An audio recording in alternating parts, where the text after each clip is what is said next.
Buenas noches, hermanos. Siguiendo con el estudio de Primera de Samuel, hoy nos toca el capítulo 19, que tiene por título Saúl procura matar a David. Vamos a leer los versículos del 1 al 5. Habló Saúl a Jonatán su hijo y a todos sus siervos para que matasen a David. Pero Jonatán, hijo de Saúl, amaba a David en gran manera y dio aviso a David diciendo: Saúl mi padre procura matarte, por tanto cuídate hasta la mañana y estate en un lugar oculto y escóndete. Y yo saldré y estaré junto a mi padre en el campo donde estés, y hablaré de ti a mi padre, y te haré saber lo que haya. Y Jonatán habló bien de David a Saúl su padre, y le dijo: no peque el rey contra su siervo David, porque ninguna cosa ha cometido contra ti, y porque sus obras han sido muy buenas para contigo.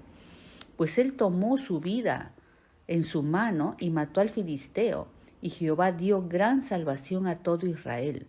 Tú lo viste y te alegraste. ¿Por qué pues pecarás contra la sangre inocente, matando a David sin causa?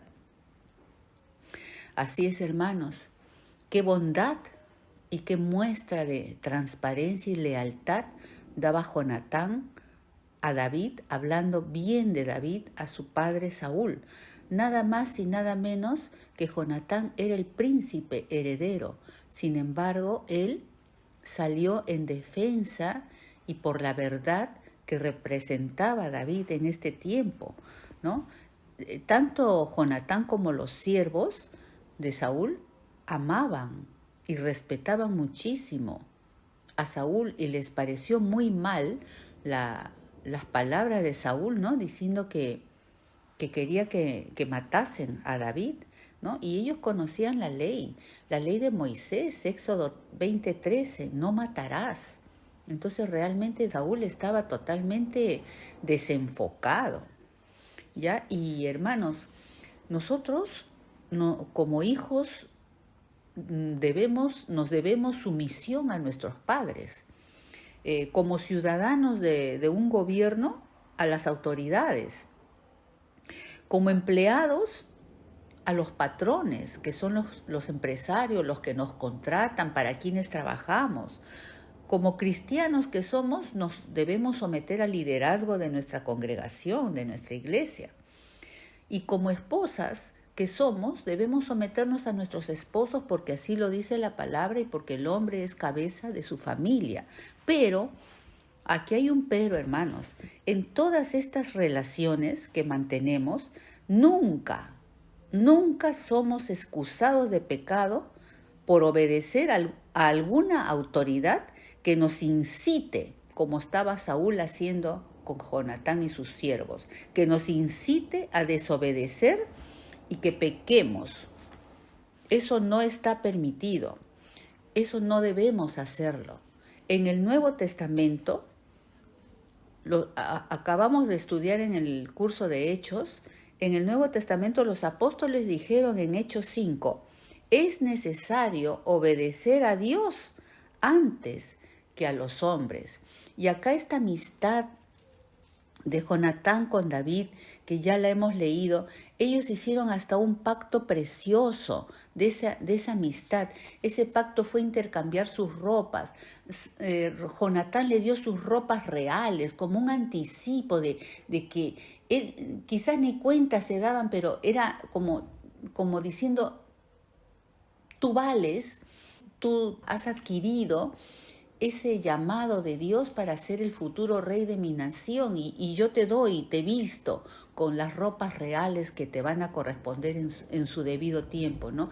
Entonces, como ese desprendimiento, ¿no? De cuando uno tiene una amistad sincera, genuina, es de amor, de compañerismo, de lealtad, de sobriedad, de guardar las cosas, no divulgarlas, confianza, tantas cosas que hay cuando hay una verdadera amistad. El mismo proverbio 17:17 lo dice, en todo tiempo, como ahora en el tiempo terrible que le venía a David, en todo tiempo ama el amigo, lo defiende, lo cubre, hermanos.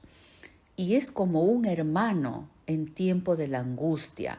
Así Jonatán se mantuvo leal a David, no fue neutral. Él no fue neutral, él no le dijo a los siervos de Saúl, bueno, miren, yo prefiero mantenerme al margen de estas ideas de mi papá, porque él es el rey, yo prefiero no meterme. No, él tomó partido por la verdad, salió por la verdad. Dice la palabra, compra la verdad y no la vendas. Él reconoció que su padre no estaba bien, porque aquí la mente de Saúl, ¿no?, perturbada, llena de envidia, de celos amargos, lo lleva nuevamente a planear la muerte de David. Ya en el capítulo 18, Saúl pensaba hacer caer a David en manos de los filisteos, empeñado en que se vaya al frente con los filisteos para que lo maten, pero no contaba que David era un hombre valiente, ya lo había demostrado. Saúl pensaba que David quiso matar a Goliat para figurar, para que todo el mundo vea, ¡ay, él lo hizo! Y ser más famoso que Saúl. Esas eran las ideas que pasaba por la mente perturbada de Saúl. Pero David lo hizo porque decía, ¿quién ha venido a perturbar al Dios de Israel? Este incircunciso ha venido a perturbar a los escuadrones del Dios de Israel. O sea, él salía por su patria, por sus hermanos, porque los filisteos eran un continuo problema y una continua amenaza para Israel. Bueno, fue un tiempo de David muy difícil. Algunos estudiosos dicen que esto duró 10 años de persecución, otros dicen 20 años, pero fue muy triste y muy difícil este tiempo duro de David. Fue acosado, amenazado, obligado a vivir como un nómada, en cuevas, en desiertos, aún pasó por loco con los filisteos. Su vida, pues, hermano, fue probada grandemente. Afrontó privaciones, porque una vida en el desierto, en las cuevas, alejado de su familia, peligros y las persecuciones que no cesaban. Podríamos decir, hermanos, que David tomó el curso completo y se graduó con todos los honores del tiempo de las tribulaciones. Pero este tiempo tan difícil, que yo sé que muchos nos identificamos con estos desiertos, con estas persecuciones, estas tribulaciones y angustias que él desarrolló en este tiempo, lo prepararon para qué. Era un joven, pero lo prepararon para convertirse en un hombre maduro, dice la palabra, conforme al corazón de Jehová. Dios purificó, fortaleció y moldeó su corazón, ¿no?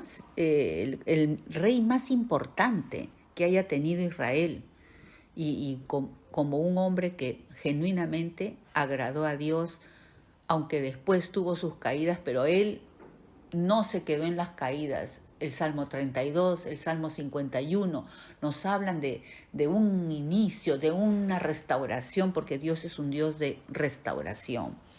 Muchos de los más hermosos salmos de David fueron escritos durante este periodo tan duro de persecución de Saúl contra su vida. Vamos a leer algunos pasajes de algunos salmos. Hay muchos, pero yo he escogido 3 salmos. El Salmo 10, los que estén escuchando y puedan apuntar el salmo para que luego los lean y los mediten, hermanos, porque el Señor usa esta experiencia de David para nosotros, hay esperanza para lo que estamos viviendo, amados hermanos. Muchos estamos atribulados en muchas cosas y hay esperanza y hay aliento para nosotros y hay fortaleza y paz. Amén. El Salmo 10, vamos a leer versículos 2, 3, 5, 6, 7, 8, así rapidito. Dice, David decía, derramaba su corazón al Señor. ¿Por qué estás lejos, oh Jehová, y te escondes en el tiempo de la tribulación? ¿Acaso no nos sentimos así también? Con arrogancia, el malo persigue al pobre, porque el malo se jacta del deseo de su alma. Lo tienen todo planeado contra nosotros. No hay Dios en ninguno de sus pensamientos, así es, solamente su deseo de hacernos daño. Sus caminos son torcidos, así es. En todo tiempo, dice, no seré removido jamás, al fin lo venceré. Eso es lo que dicen nuestros enemigos. El Salmo 13, versículos del 1 al 5, también dice, David decía, ¿hasta cuándo, Jehová, me olvidarás para siempre? ¿Hasta cuándo esconderás tu rostro de mí? ¿No les pasa, hermanos? ¿Que dónde estás, Dios mío? ¿Por qué no vienes a auxiliarme? ¿Por qué no me cargas? ¿Por qué no me abrazas? ¿Hasta cuándo estaré con tristezas en mi corazón cada día? Alumbra, decía David, como decimos nosotros, alumbra mis ojos para que no muera de muerte, para que no diga mi enemigo lo vencí, que no diga mi enemigo lo vencí, te tengo en mis manos. Jamás ocurrirá eso, hermanos, porque tenemos un Dios muy bueno. Salmo 18, David lo sabía, porque el Señor se mostraba a él. Te amo, oh Jehová, fortaleza mía, roca mía, castillo mío. Amén. Mi libertador. Él sabía que al final Dios lo libertaría del yugo, de la persecución horrorosa de Saúl sobre él. Dios mío, en ti confiaré, aunque ahora esté yo escondido. En ti confiaré, mi escudo y las fuerzas de mi salvación, mi alto refugio. Finalmente el Salmo 25, donde él, extraviado, fingiéndose loco, entre los filisteos, hermanos, entre los malos, decía, muéstrame, oh Jehová, tus caminos, estoy confundida, estoy perturbada también, estoy entristecida, muéstrame, oh Jehová, tus caminos, enséñame tus sendas, encamíname en tu verdad, porque tú eres mi Dios, tú no me vas a dejar acá confundida, no sea yo confundida jamás, también dice un salmo, porque tú eres mi Dios, el Dios de mi salvación, y en ti he esperado todo el día. Entonces vemos, hermanos, la confianza de David estaba en Dios, solamente en él. Ahora vamos a continuar con los versículos del 6 al 13. Y escuchó Saúl la voz de Jonatán y juró Saúl, vive Jehová, que no morirá, le dice Saúl a Jonatán. Y llamó Jonatán a David y le declaró todas estas palabras, y él mismo trajo a David a Saúl y estuvo delante de él como antes. Él era el paje, ¿se acuerdan, no? Después que tocaba el arpa. Después hubo de nuevo guerra y salió David y peleó contra los filisteos y los hirió con gran estrago. Eso no la contaba Saúl. Y huyeron los filisteos delante de él, y el espíritu malo de parte de Jehová vino sobre Saúl, y estando sentado en su casa, tenía una lanza a mano, mientras David estaba tocándole el arpa. Y Saúl procuró enclavar a David con la lanza a la pared, pero él se apartó de delante de Saúl, el cual hirió con la lanza en la pared, y David huyó y escapó aquella noche. Saúl envió mensajeros a casa de David para que lo vigilasen, porque se había escapado, y lo matasen a la mañana. Ya estaba Saúl ya totalmente enajenado. Mas Mical, su mujer, avisó a David diciendo, si no salvas tu vida esta noche, mañana serás muerto. Y descolgó Mical a David por una ventana, y él se fue y huyó y escapó. Tomó luego Mical una estatua y la puso sobre la cama, y le acomodó por cabecera una almohada de pelo de cabra y la cubrió con la ropa. Hasta ahí vamos a llegar. Entonces, hermanos, notemos la reacción tan hipócrita y mentirosa de Saúl engañando a Jonatán, ¿no? No, que venga. Y David retornó, pero con cautela. Él estaba muy atento. Era el ungido de Dios y Dios lo protegía, hermanos. Los ángeles de Jehová acampan alrededor de nosotros. Él estuvo andando con cautela en el palacio y se presentó acá una nueva guerra con los filisteos. Y una vez más David trajo victoria y es ahí donde se enciende nuevamente los celos amargos, el odio, la envidia, todo junto. Y cobardemente él trata de clavarle la lanza mientras el pobre David tocaba el arpa para aliviarlo, para calmarlo, ¿no? Entonces David huye. Y esta vez Mical lo protege, porque Dios, hermanos, como ya hemos dicho, siempre nos va a rodear de misericordia en los momentos de más peligro. Su amor, su cuidado, su protección y su misericordia van a estar alrededor nuestro. Ayuda y socorro van a venir de lo alto para nuestras vidas, por nuestro beneficio, para nuestra tranquilidad. David pudo decir, como dice en el Salmo 27, Jehová es mi luz y mi salvación. ¿De quién temeré? Jehová es la fortaleza de mi vida. ¿De quién he de atemorizarme? Esto lo decía cuando fue bajado por la ventana por Mical descolgado. Ahí seguramente estaba recitando su salmo.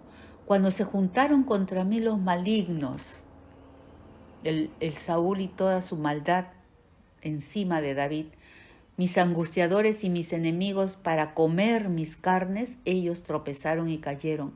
Aunque un ejército, aunque se venga lo que se venga, acampe contra mí, no temerá mi corazón. Aunque contra mí se levante guerra, yo estaré confiado, ¿no? ¿Por qué? Porque estoy contigo, Señor. Estoy en tu casa. Tú vas a levantar mi cabeza sobre mis enemigos y yo voy a sacrificar alabanzas a ti cuando pasen estos quebrantos. Así es, hermanos. El Señor no nos va a dejar. Vamos a leer ahora los versículos del 14 al 17. Y cuando Saúl envió mensajeros para prender a David, ella respondió, está enfermo. Y volvió Saúl a enviar mensajeros para que viniesen a David diciendo, traédmelo en la cama para que lo mate. Es ya patético el estado mental de Saúl. Y cuando los mensajeros entraron, he aquí la estatua estaba en la cama y una almohada de pelo de cabra a su cabecera. Entonces Saúl dijo a Mical, ¿por qué me has engañado así? Y has dejado de escapar a mi enemigo, le dice. Y Mical respondió a Saúl, porque él me dijo, déjame ir, si no, yo te mataré, ¿no? Entonces, vemos el estado lamentable de la salud mental de Saúl, ¿no? Totalmente endemoniado, atormentado. ¿Y qué le esperaba ya a David a estas alturas? Ya había sido el descolgado, ya no podía entrar al palacio porque era un hombre muerto. ¿Qué le queda? Huir, irse a un refugio, a algo seguro. Y ahí vamos a leer los versículos del 18 al 24. Huyó pues Saúl y escapó, así es. ¿Y vino a dónde? A Ramá, a Samuel en Ramá, y le dijo todo lo que Saúl había hecho con él. Vació su corazón. El Señor le dio un confidente, una vida que lo ayudara. Amén, amén. Es la ayuda del Señor. Y él y Samuel se fueron y moraron en Nayot. Muy acertada la decisión de Samuel. Y fue dado aviso a Saúl, diciendo, he aquí que David está en Nayot, en Ramá. Tenía pues sus gentes que todavía maléficas que le avisaban. Entonces Saúl envió mensajeros para que trajeran a David, los cuales vieron una compañía de profetas que profetizaban, y a Samuel que estaba allí y los presidía. Y vino el Espíritu de Dios sobre los mensajeros de Saúl, y ellos también profetizaron, los mensajeros. Cuando lo supo Saúl, envió otros mensajeros, o sea, tenía su gente mala, los cuales también profetizaron, porque el Espíritu de Dios vence al maligno. Aleluya. Cuando lo supo Saúl, envió otros mensajeros, los cuales también profetizaron. Y Saúl volvió a enviar mensajeros, esta es la tercera vez, y ellos también profetizaron. Entonces él mismo fue a Ramat, y llegando al gran pozo que está en Secú, preguntó diciendo, ¿dónde están Samuel y David? Y uno respondió, siempre hay gente malintencionada, mala, ¿no? He aquí están en Nayot, en Ramá. Y fue a Nayot, en Ramá, y también vino sobre él el Espíritu, ¿cómo? El Espíritu de Dios, y siguió andando y profetizando hasta que llegó a Nayot, en Ramá. Y él también se despojó de sus vestidos y profetizó igualmente delante de Samuel, y estuvo desnudo todo aquel día y toda aquella noche. De aquí se dijo, ¿también Saúl entre los profetas? David se refugia con Samuel, deciden irse a Nayot, y Samuel presidía, como hemos leído, una compañía de profetas que, llenos del Espíritu de Dios, profetizaban. ¿Qué profetizaban?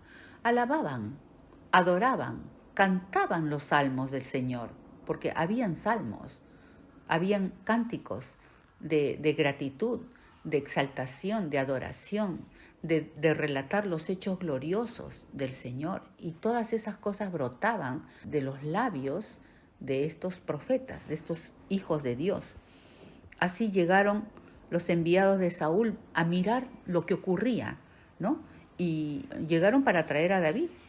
Pero el Espíritu de Dios, como hemos leído, cayó sobre ellos, y ellos también se contagiaron de esa unción y alababan, bendecían, agradecían, adoraban, exaltaban con palabras que solamente salen del interior de una vida ungida, ¿no? Porque esa es labor de Dios, ¿no? Y este mismo hecho se repitió con 3 grupos de mensajeros. El principio fue apresar a David.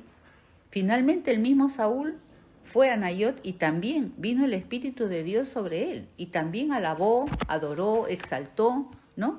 Hizo todas esas cosas porque estaba imbuido dentro de un ambiente en la que Dios era exaltado, adorado, ¿no? Las compañías de profetas, estaba leyendo, eran hombres separados, consagrados, que seguían a un profeta mayor, su maestro, atesorando sus enseñanzas, imitaban el testimonio de vida de su maestro, fomentaban la justicia, la verdad, la obediencia, frenaban a todo dar la idolatría a Baal, que era escandalosa en esos tiempos, como hoy día hay otras idolatrías terribles, al dinero, a tantas cosas. Apostasía también, eran proclives a la apostasía, como hoy día, hermanos. En Primera de Samuel hay algo que nos va a ayudar a entender este asunto de Saúl.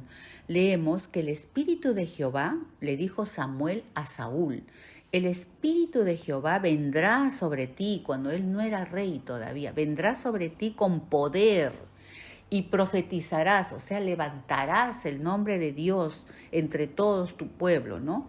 Y serás mudado en otro hombre, porque eso hace el Espíritu de Dios con nosotros. Este relato sucedió a Saúl cuando fue ungido por Samuel. Dios cambió la disposición interior de Saúl mediante la unción del Espíritu de Dios. Dice en este mismo versículo, 1 Samuel 10, en el versículo 9, dice que Dios le mudó el corazón a Saúl, le mudó, lo cambió en otro hombre. Esa transformación que le ocurrió a Saúl y que nos ocurre a nosotros, no era permanente y no era incondicional, siempre vas a ser así, no, depende de nuestra obediencia, de nuestra permanencia al Señor, porque mientras más recibimos, pues más nos santificamos y más difícil va a ser que seamos traidores, desobedientes al Señor. Eso depende de nuestra entrega al Señor. Esa es una obra divina también. Debemos de dejarnos guiar y que el Señor crezca en nosotros y nosotros menguemos cada día. Porque recordemos que más tarde Saúl se le subieron los humos, ya era el rey, de hombros para arriba era exageradamente vistoso, tenía todo y todo eso se le subió a la arrogancia, al orgullo, a la autosuficiencia y la obediencia quedó bajita. Se hizo él un monte alto, se ensoberbeció, se engordó Jesurún, todo eso. Y vemos cómo se negaba a cumplir todos los decretos. Él se hacía sacerdote, se hacía rey, se hacía de todo. Él cumplía todas las labores con tal de salirse con la suya. Y por eso el Espíritu de Dios se apartó y ahora que está persiguiendo a David, vuelve a encontrarse con una escuela de profetas, con gente que alaba, y él también se metió a eso, ¿no? Pero solo Dios conoce el corazón de las personas, ¿no? Debemos cuidar, amados hermanos, nuestra salvación con temor, con temblor. Y debemos como hijos santificarnos. Este cuidado de nuestra salvación con temor y temblor. Miren cómo terminó Saúl. Solo Dios sabe qué pasaba en ese momento que él estaba alabando a Dios. Dios siempre da oportunidades, pero no lo atesoró, porque no hubo fruto después de esa adoración, de esa exaltación, de ese estar rodeado de los profetas y de Samuel y del mismo David. No dio fruto, porque lo vamos a seguir viendo hasta dónde recurrió a divinas, a brujerías y a todo. O sea, no fue genuino, no fue genuino. En Colosenses, amados hermanos, ya terminando, Colosenses capítulo 1, versículo 9 dice: no cesamos de orar por vosotros y de pedir que seáis llenos del conocimiento de su voluntad en toda sabiduría e inteligencia espiritual. En verdad necesitamos sabiduría e inteligencia espiritual para atesorar esta salvación y cuidarla con temor y temblor. Y Pablo oraba por los colosenses y ora por nosotros para que seamos llenos de ese conocimiento, para que andéis, dice, como es digno, siendo luz, siendo sal, siendo testimonio, para que andéis como es digno del Señor, agradándole en todo, obedeciéndole en todo, sometiéndonos en todo, aceptando sus tiempos siempre y llevando fruto, aunque estemos pasando por momentos difíciles, dice, en nuestros desiertos también fructificamos y florecemos, llevando fruto en toda buena obra. No interrumpamos nuestro servicio por los tiempos que estamos pasando de enfermedad, de escasez, de tristezas, de angustias, de desesperanzas, de persecuciones, de peligros. No desmayemos, hermanos, y no interrumpamos el servicio, el ministerio al cual el Señor nos ha llamado, y sigamos creciendo en la obra, en el conocimiento de Dios. Cuánto más este tiempo tan difícil que está pasando la iglesia, ya está el Señor por llegar, y cuántas vidas hay que no quieren todavía, no entienden, y dicen que no, que todo está igual, que todo el tiempo han habido lluvias, que todo el tiempo ha habido inundaciones, que todo el tiempo han habido corrupciones, que todo el tiempo ha habido delincuencia, y nada los inmuta, con nada se estremecen, con nada. Y dice, fortalecidos, en el versículo 11 de este Colosenses 1, fortalecidos con todo poder, conforme a la potencia de su gloria. Tenemos un Dios grande, fuerte, hacedor de prodigios, y su gloria se ha de ver en nosotros en este tiempo, hermanos, como David. David llegó a ser rey, hermanos, terminó. Saúl desapareció. Y David fue rey. Así igual el tiempo de nuestra exaltación, su gloria se verá.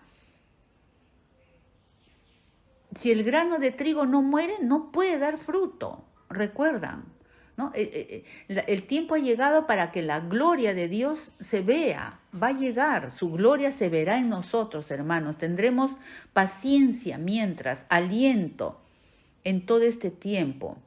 Y tendremos gracia delante de las gentes que necesitamos. Se nos abrirán puertas en los hospitales, en los trabajos, en lo que necesitemos. Se nos abrirán puertas y también se nos cerrarán puertas que no nos vayan a hacer bien, porque Dios es el que cierra y nadie abre para nuestro bien. Y el que abre y ninguno cierra, porque también es para nuestro bien.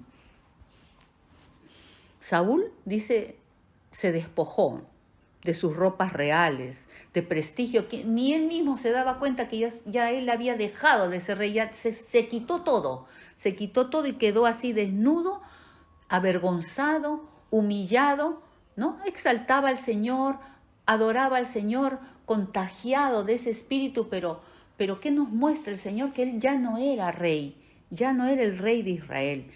Había uno que iba a ser el rey, y en su tiempo sería mostrado, ¿no? Pero cómo el Señor muestra la condición de cada corazón, amados hermanos. El Señor muestra esas condiciones. Aquí ya hemos culminado.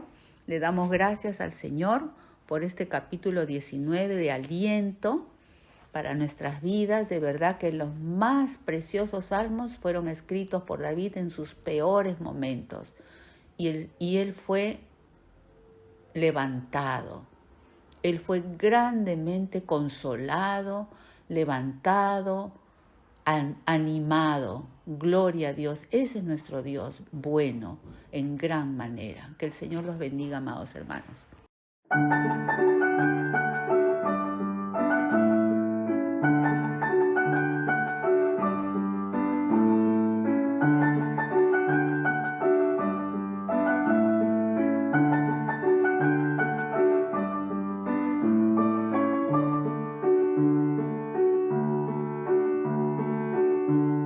Conozco un lugar donde yo necesito por siempre habitar. Es un lugar de descanso y paz, donde el gozo nunca falta y tu amor fluye en libertad.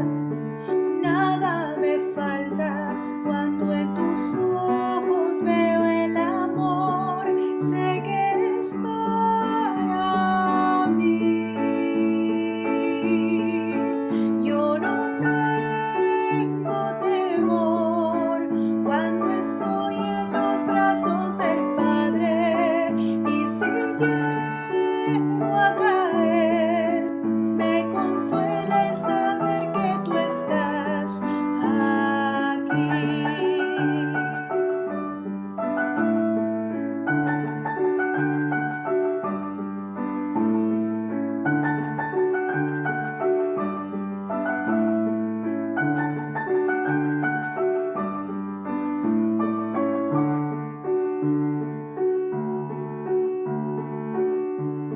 Conozco un lugar donde yo necesito por siempre habitar. Es un lugar de descanso y paz, donde el gozo nunca falta y tu amor fluye en libertad. Nada me falta cuando en tus ojos veo el amor, sé que es para mí. Yo no tengo temor cuando estoy en los brazos del Padre, y si llego a caer, me consuela el saber que tú estás aquí. Yo no